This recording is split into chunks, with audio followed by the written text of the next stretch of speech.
Hello, my name is Kimberly Graves, and this is my video presentation, Searching for the Leader in Myself, Personal Leadership Analysis from Business 611 and 612.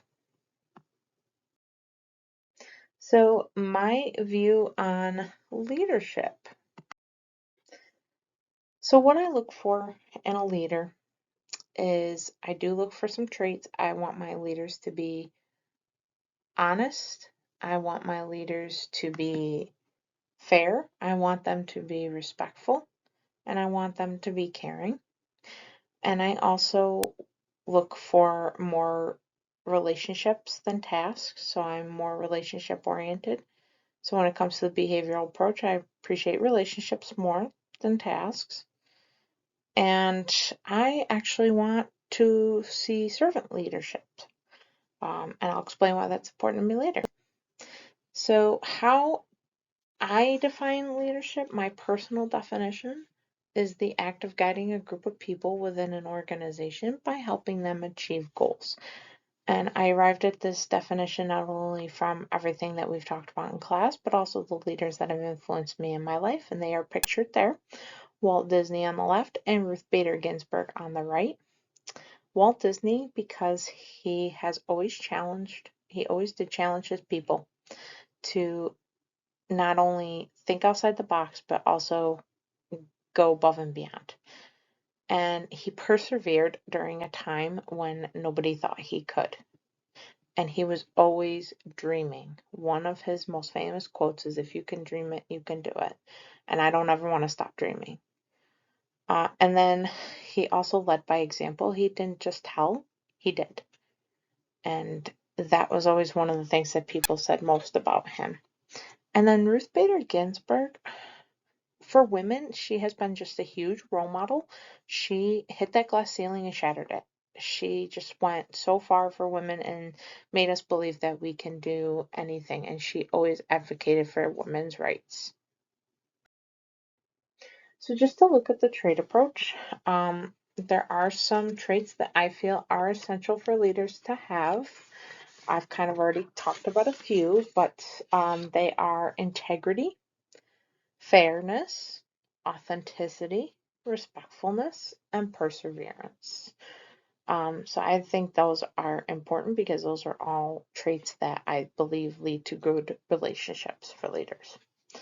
I do feel I possess some of these traits that are strong. Um, I do believe I have integrity. I do believe I am authentic. I'm kind of a what you see is what you get person. I always strive to be respectful, and I always strive to be fair. Those are very important to me. And then there are some traits that I still need to work on. Perseverance. I am still got a lot of goals in my life, so I still need to persevere through them. Bravery. I could always stand to be more brave. Creativity. I am not creative at all. I still need to think outside the box. And self-confidence. I still need to establish a lot more self-confidence in myself.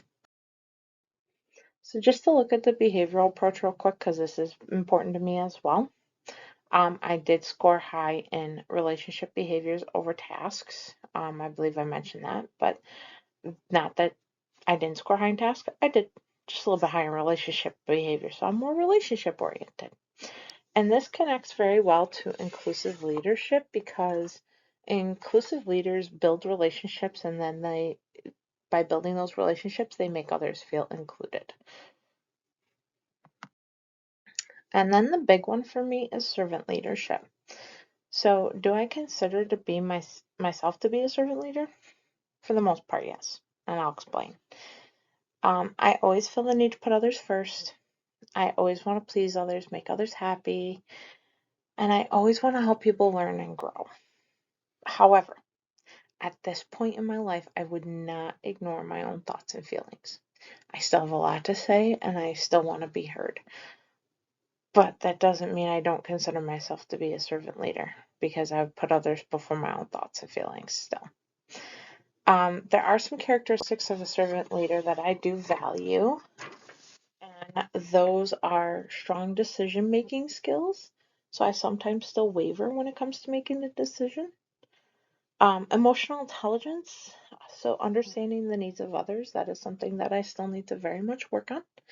And foresight, being able to think ahead, that conceptual point of view, I just am still building that. I'm just not there yet.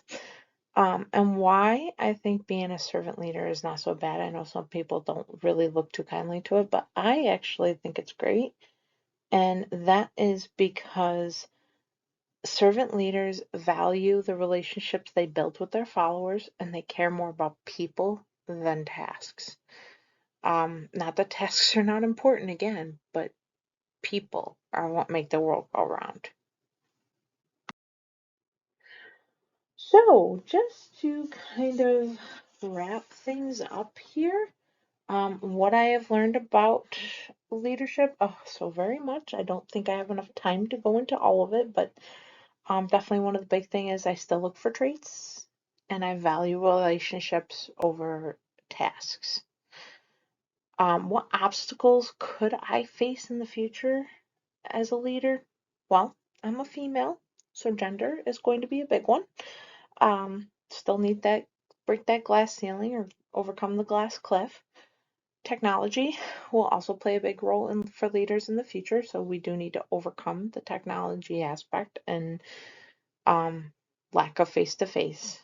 And then, of course, anything in my personal life that could change or make me change my point of view on anything. So, um, this was a lot of fun for me, this class, and I learned oh so very much. And I can't thank you enough for listening. Thank you so much, and I hope you enjoyed. Have a great night.